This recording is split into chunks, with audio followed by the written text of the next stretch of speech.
En la tarde de hoy nos acompaña Margie Ortiz.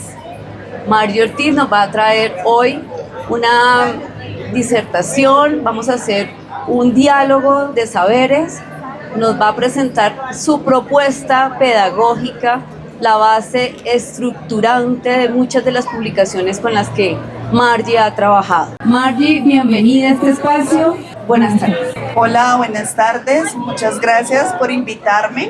Muy agradecida con este espacio y qué bueno que podamos dialogar un poco sobre esta nueva propuesta. Margie es socióloga de la Universidad Santo Tomás con una maestría en gerencia de proyectos de la Universidad del Rosario. Bueno, Margie también ha venido trabajando por varios años en el campo editorial y hoy nos acompaña porque ella quiere hablarnos sobre la propuesta que fundamenta muchas de las líneas de producción, muchos de esos productos que llegan a los niños, niñas, jóvenes y adolescentes en los colegios. Entonces, cuéntanos, Margie, ¿cuál es tu propuesta? ¿Por qué 4 saberes? Bueno, inicialmente cuando yo empecé a trabajar con el tema de la educación, me di cuenta que habían diferentes teorías o postulados que le apostaban a una pedagogía. Entre esos están los 4 saberes, donde hablamos del saber saber, saber hacer, saber ser y saber convivir.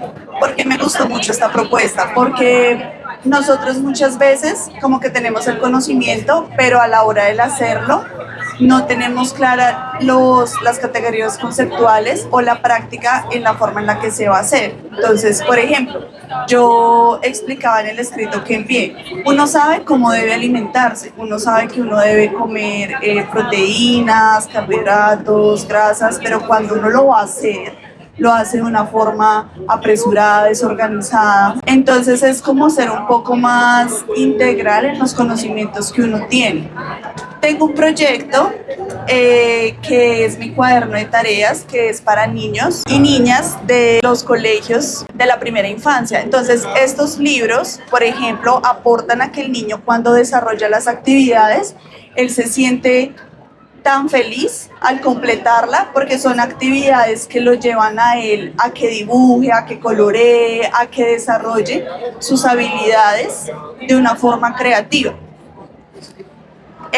Quiero aprovechar también para mostrar este proyecto que había hecho en un momento, que era una lotería.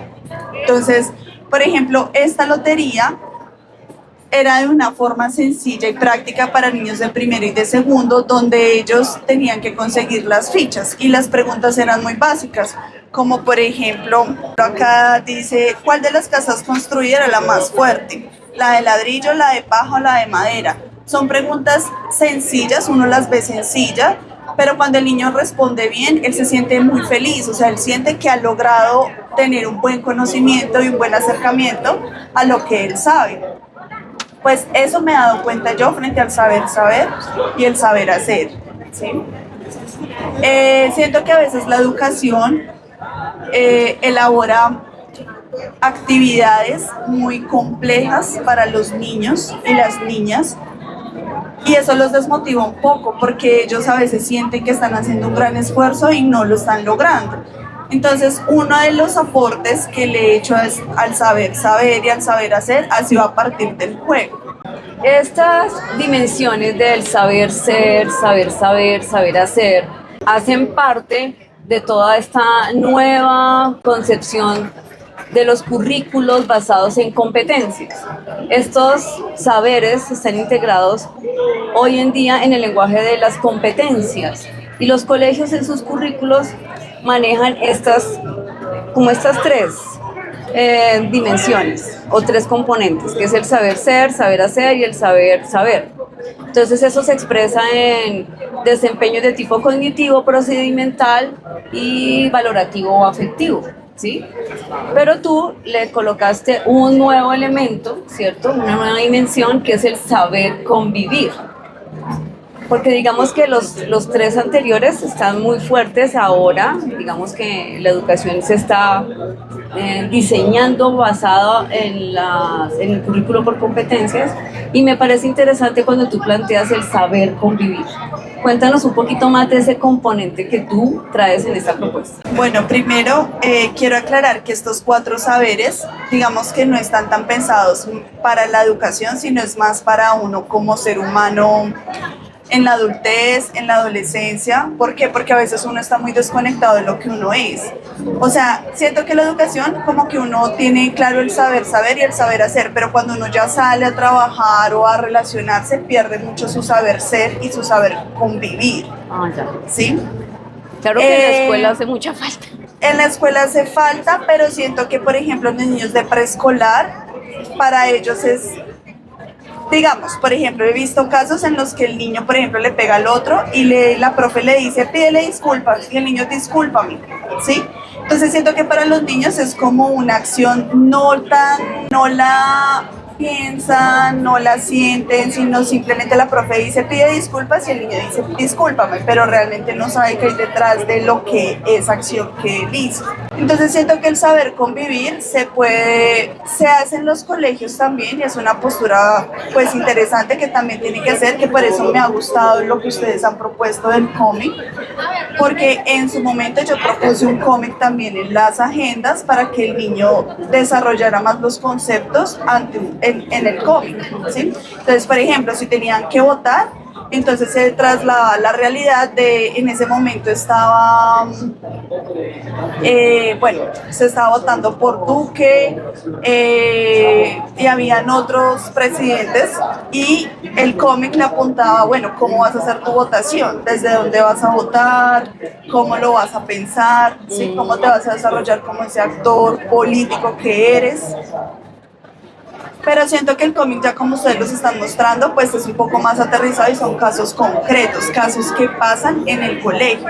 Sin embargo, yo siento que en esa edad uno tiende a ser muy explosivo, o sea, siento que uno no es tan consciente de sus acciones en el colegio. Entonces, yo siento que el saber ser y el saber convivir se debe trabajar más cuando uno es más adulto, porque uno se pierde en eso. Entonces, por ejemplo, en este saber convivir, tuve la oportunidad de estar en este desarrollo que es el de las frases sanadoras. Entonces, las frases sanadoras me han gustado mucho porque primero lo sensibilizan a uno. Uno se descarga un poco de la emoción que uno tiene y piensa realmente cómo me siento, qué es lo que quiero decir, cómo voy a hacer sentir al otro, ¿sí?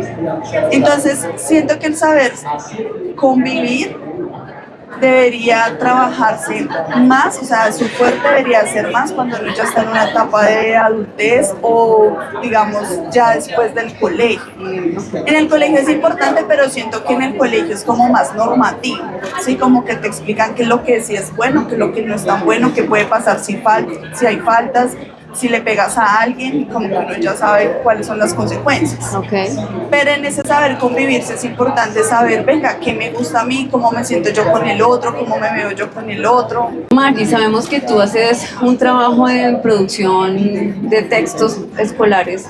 Quisiera saber si en esa producción de textos escolares están inmersos o hay una línea editorial donde involucre estos 4 saberes, o cómo lo hacen ustedes. Sí, los involucra porque, por ejemplo, son actividades donde el niño tiene que saber nociones, por ejemplo, donde queda arriba, abajo, derecha, izquierda, ¿sí? Pero dentro de la página ellos tienen unas frases que los motivan a desarrollar la actividad. Entonces, por ejemplo, la frase es, yo coloreo lindo, yo puedo, yo mejoro, ¿sí? Yo vuelvo y lo intento. Entonces son frases que la intención es que el papá le lea esas frases mientras él está haciendo la actividad, como reforzando ese saber ser, El saber ser. ¿sí? Que él tiene. Y tiene actividades de saber convivir. Entonces, por ejemplo, el niño tiene que recortar unas caritas y regalárselas a 5 niños. Entonces, o sea, son como actividades sencillas para los niños, donde ellos tienen que ir a buscar al otro, regalarle algo, escribirle o dibujarle un corazón. Entonces, son actividades que yo siento que los cambios sociales se pueden hacer desde los niños, porque ellos hasta ahora son como una esponja, ellos están absorbiendo todo. Entonces siento que ese cambio es más productivo en los niños que ya hacerlo cuando ya es un adolescente de sexto, de séptimo, ya es más difícil que él emocionalmente se abra hacia el otro. Bueno, Entonces los libros inicialmente lo que es pensado para preescolar pues trabajan el saber saber, el saber hacer, donde ellos tienen que recordar, buscar el laberinto, hacer la sopa de letras, el saber ser, donde están las frases. Y también los libros tienen cuentos, como cuentos muy cortos de valores. Y tiene unas preguntas, como son niños tan chiquitos que ellos no saben leer, entonces viene con un audiolibro, ellos escuchan el cuento y desarrollan la actividad, entonces tienen que dibujar o colorear según lo que la lectura les indique. bueno, bien interesante. Es decir, que esa propuesta la tienen ustedes muy bien como especificada y trabajan es más que todo con población de ciclo inicial. ¿Está dirigida a ciclo inicial? ¿O para también hay para grupos de, no sé, ciclo 3, 4? No, es más para ciclo inicial. Claro que, por ejemplo, he tenido la oportunidad de estar con editoriales que trabajan para niños de cuarto, quinto y sexto, o por ejemplo para tercero, y ellos me dicen, ay, pero es que tus libros son muy básicos, ¿sí? Entonces yo digo, pero es que la idea es que el niño se sienta realizado cuando haga la actividad, no es que sea básico, es que ellos sientan que lo que están aprendiendo sí lo están entendiendo y lo están poniendo en práctica, porque es que hay unos libros que son muy complejos, o sea que ni siquiera ni los papás lo pueden entender, o sea que a veces hasta las profesoras a veces dicen, no, necesitamos la guía porque no sabemos ni cómo se desarrolla esa actividad. Entonces no, son actividades sencillas donde el niño la desarrolla y dice, ay papi, mira que lo logré, mira que lo hice. O sea, yo siento que la educación, sobre todo en la primaria, debería ser pensada en esa forma. De manera más sencilla, ¿no? Sí, más sencilla, más práctica, que el niño sienta que el conocimiento lo está adquiriendo, que realmente está logrando el aprendizaje, pero una actividad donde el niño no la pueda desarrollar. Por ejemplo, mira, nomás así por encima, a mi hermana le colocan a veces una miscelánea algebraica y eso para ella es muy frustrante. Ella dice que no y hay ejercicios que ella no entiende y ella se desmotiva. Entonces, por ejemplo, qué triste uno estar en un colegio donde uno se desmotiva, donde uno dice, pero... Entonces, no, a mí eso me parece muy aburrido. Siento que la educación se debería cambiar en ese sentido y hacer actividades más sencillas donde los niños se sientan felices. Lecturas, por ejemplo, hay planes lectores que tienen unos vocabularios tan complejos, o sea, está bien porque igual el niño tiene que adquirir esos vocabularios, ¿sí? Pero igual hay que entender que son niños que están aprendiendo solos, que el papá no está todo el tiempo ahí, que no tienen acceso a un internet o... No sé, siento que la educación sí debería como replantearse en ese tema. Tú vas ahí a un punto delicado, mejor dicho, poniendo el dedo en la llaga del problema de la educación. Y bueno, como también complejo, sí, yo entiendo lo que tú dices, porque a veces por querer abarcar, hacer más, desarrollar ahorita tantas habilidades, todo esto del discurso de las habilidades del siglo XX, lo que se pide, ¿no?, para un niño, un sujeto que sale del sistema escolar en grado 11, sentimos que no tienen todas las competencias ni todas las habilidades. Pero fíjate lo que tú dices. ¿Qué está pasando? Que a veces por querer tal vez desarrollar un montón de habilidades o conocimientos, descuidamos otras partes esenciales de las dimensiones del ser humano, ¿sí? Pero entonces entra el dilema y es, no, pero ¿solo van a socializar? ¿El objetivo de la educación cuál es? Entonces entramos en un dilema ahí como fuerte en el sentido de la educación.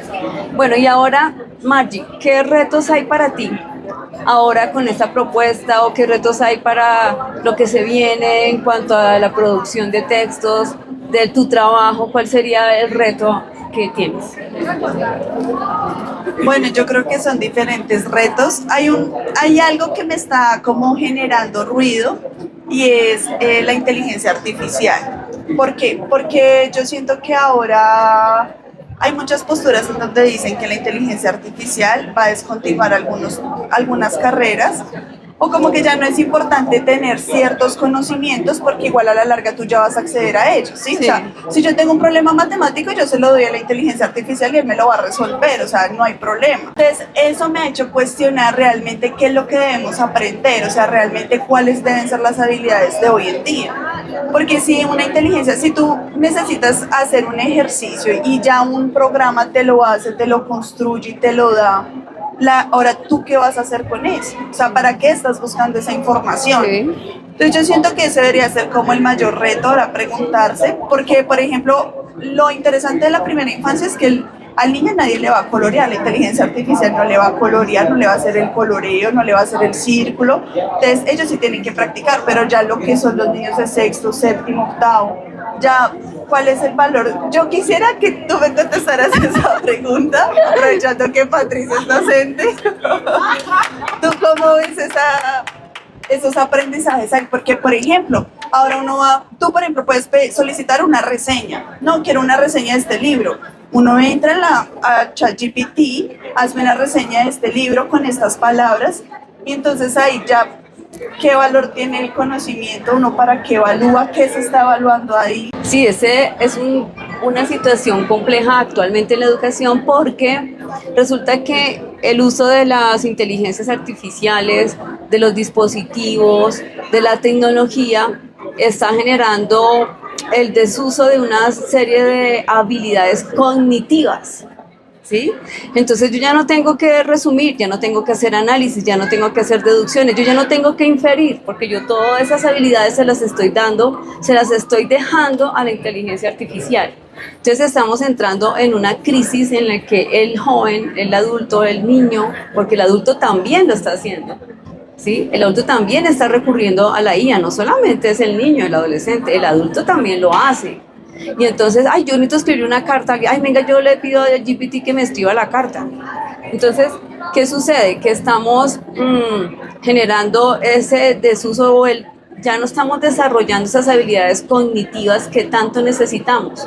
Eso por un lado. Y por otro lado, entonces la figura o el papel del maestro y de la escuela, del colegio, ante el uso de estos dispositivos y de esta inteligencia artificial, pues toca volcarse y uno, no puedo ser tecnofóbico, es decir, yo no puedo distanciarlo, dejar la tecnología a un lado, no puedo separar, pero tengo cómo la voy a usar y qué voy a hacer con el uso de esa tecnología. Entonces, si yo sé que el estudiante va a hacer una reseña, no la va a hacer él, la va a hacer la tecnología, la va a hacer la IA, bueno, entonces, listo, úsala, construye y tú mismo haz una revisión. Ahora háblame sobre lo que aparece en ese texto, hasta qué punto estás de acuerdo, explícame lo que apareció en el texto. Exacto. Entonces yo debo usar la tecnología y cómo puedo a través de esa tecnología desarrollar las habilidades que no uso para la creación del contenido.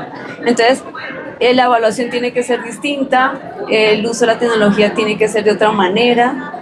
Tenemos que cambiar muchos hábitos y muchas prácticas educativas y verla como un recurso metodológico. Es que eso es lo que yo creo, porque hoy en día yo siento que ya no va a ser tan importante el saber, porque precisamente lo que tú dices ya lo hace la tecnología, pero entonces ahora sí va a tomar fuerza el saber ser, porque el niño ya tiene que expresarse, proponer, digamos, si se lo hizo a la inteligencia artificial, él tiene que exponerlo, dar sus puntos, entonces ya trabaja sobre su ser. Venga, realmente, ¿qué es lo que yo pienso con respecto a eso? Ahí sería, Margie, el saber hacer.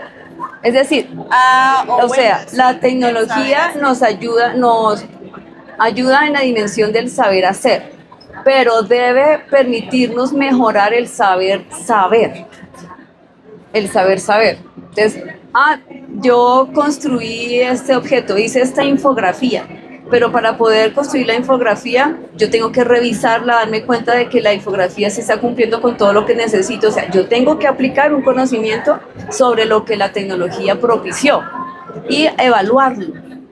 Es decir, que en ese momento el rol es evaluar lo que la IA me está aportando, lo que me está entregando, el dibujo que me está haciendo, lo valoro, cómo lo califico, cómo lo solicito los cambios. Entonces tengo que aplicar conocimiento ahí en ese saber hacer. ¿Sí? Entonces ahí lo que se va a limitar o va a empezar a atrofiarse es ese saber, también saber hacer, ¿sí? Porque fíjate lo que está pasando con los artistas, ¿no? Ya, pues yo ya puedo hacer un cuadro, una pintura, un afiche, ¿sí? Porque ya no voy a recurrir al dibujante, al ilustrador, o al diseñador, porque yo sé que me lo va a hacer la IA.